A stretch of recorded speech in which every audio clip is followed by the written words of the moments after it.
hadirin sekalian yang dimuliakan oleh Allah Subhanahu wa taala. Yang kedua, qaf. Jadi takwa. Ta kemudian qaf. Qaf itu menurut Imam Busairi adalah qanaah. Qanaah itu menerima apa adanya. Maka qul bifadlillahi wa birahmatihi fabidzalika falyafrahu. Karena asbab rahmat dan fadilah Allah lah, falyafrahu, kamu harus senang, harus gembira. Asa an takrahu syai'an wa huwa khairul lakum, wa asa an tuhibbu syai'an wa huwa syarrul lakum. Boleh jadi menurut kamu jelek, tapi menurut Allah baik.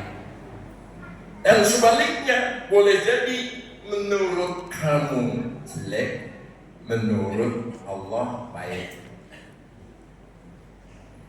Menurut kamu baik, menurut Allah jelek. Maka yang ada sekarang kita harus syukuri, harus dibikin senang. Nggak boleh protes. Allah adil. Coba saya dilahirkan dari seorang presiden, nanti saya kan bisa jadi wakil presiden, nggak bisa begitu. Allah adil, saya kok dilahirkan dari bapak yang namanya bulan, sehingga saya nasibnya begini. Nggak boleh begitu, syukuri saja. Dibikin senang. Kalau dibikin senang, insya Allah yang berat jadi ringan. Saya punya teman Pak, itu sebulan sekali ketika dia weekend harus mancing ke Indramayu. Mancingnya itu 2 malam 3 hari.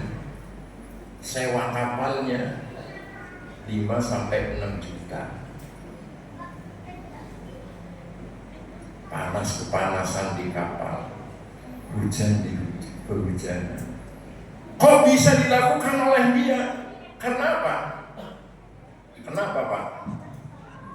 Senang.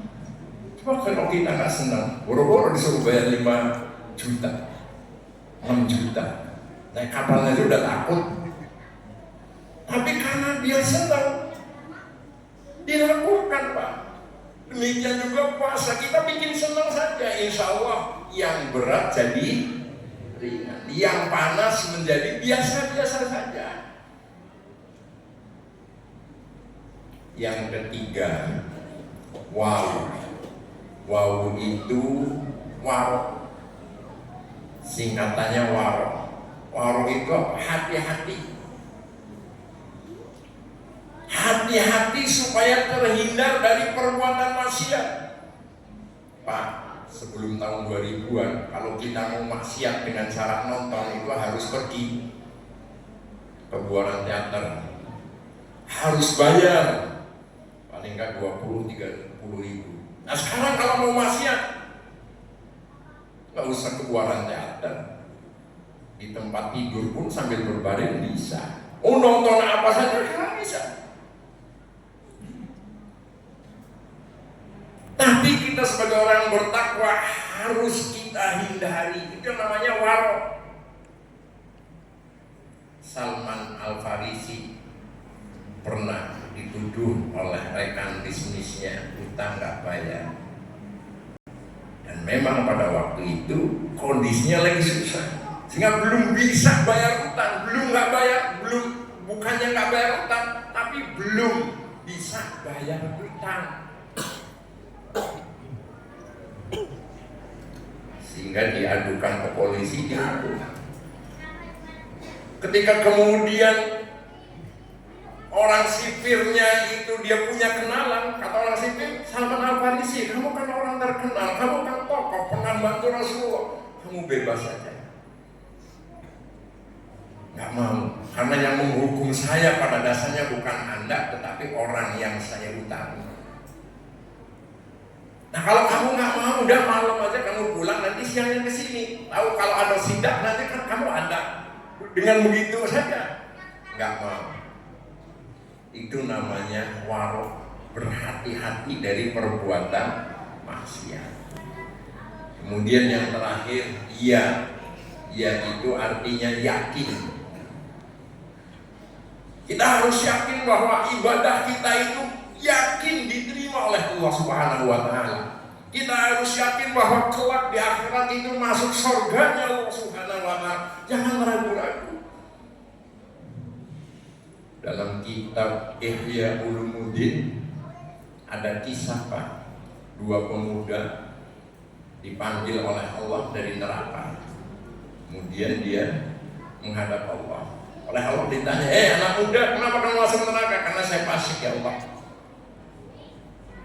Di neraka enak gak? Nggak enak ya Allah. Kenapa nggak enak? Udah panas, baunya menyengat, gak karuan-karuan. Saya nggak betah ya Allah. Muda yang kedua ditanya, kenapa masuk neraka? Sama ya Allah, saya fasik. Di neraka enak? Nggak enak ya Allah. Kenapa nggak enak? Panas, baunya menyengat, gak karu-karuan. Allah kemudian nyuruh kepada anak muda yang pertama, anak muda, kalau begitu kamu masuk neraka lagi. Itu begitu disuruh oleh Allah hadirin sekalian, anak muda yang pertama tadi lari, disuruh masuk neraka lagi lari dia. Kemudian begitu sebelum sampai neraka dipanggil lagi oleh Allah, sini. Kenapa kamu lari? Karena ini perintah engkau ya Allah. Saya kapok di dunia ini, nggak mau ikutin aturan engkau sehingga saya masuk neraka. Ini walaupun saya harus masuk neraka lagi karena yang perintah engkau, saya semangat ya Allah. Udah kalau begitu karena kamu nurut kepada saya, kamu jangan masuk neraka, sekarang masuk surga aja. Masukin surga ini sekalian. Dia kepada anak muda yang kedua sini. Kamu katanya nggak betah masuk neraka, tapi karena kamu fasik, kamu masuk lagi neraka lagi. Nah, anak muda ini hadirin sekalian, kayak males-malesan karena tahu di neraka itu nggak enak. Kemudian dipanggil lagi oleh Allah, anak muda yang kedua sini. Kenapa kamu males-malesan disuruh masuk neraka? Karena saya yakin bahwa engkau tidak sungguhan suruh masuk saya ke neraka. Saya yakin seyakin-yakinnya bahwa engkau akan masukkan saya ke dalam surga. Karena ana inda dzanni abdi bi. Yang namanya Allah itu tergantung kepada prasangka hambanya. Kalau hambanya nyangka bahwa Allah itu tidak akan masukkan neraka, ya benar oleh Allah tidak dimasukkan neraka. Nah, hadirin sekalian, inilah yang dapat saya sampaikan. Kemudian saya sebagai DKM harus pertama mengucapkan terima kasih pada Pak Haji Musa yang setiap tahun ini sedekah jariyah 30 juta untuk kegiatan Ramadan ini. Dan Ramadan itu ceramah insya Allah tiap hari, masjid lain enggak tiap hari Pak. Karena memang masuknya itu tinggal sedikit seperti Buaran Indah sekarang udah enggak tiap hari. Kita alhamdulillah ada donatur ya, kemudian Pak Dani ya itu 10 juta alhamdulillah, terima kasih. Kemudian Pak Dokter 5 juta dan Pak Dokter ini juga subhanallah tiap hari kasih makan siang ya, kecuali hari Kamis dan hari Senin karena asumsinya kalau Kamis dan Senin itu puasa. Tiap hari Minggu, Sabtu beliau kasih makan siang ya untuk berapa orang, belasan orang. Alhamdulillah.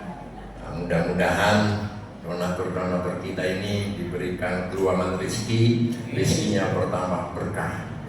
Dan yang kedua, hadirin sekalian, ada teman-teman kita yang dulu terawih bersama dengan kita, sekarang nggak ada ya. Pak Agus, kemudian Pak Haji Erdi, kemudian sebelah Mas Deni ya, kemudian ada lagi Habib Kita doakan mudah-mudahan almarhum jamaah kita yang sudah dipanggil oleh Allah ini menjadi husnul khotimah, diterima amal ibadahnya, diluaskan kuburnya dan dijadikan kuburnya Allah min riyadil jannah. Al-Fatihah. Bismillahirrahmanirrahim.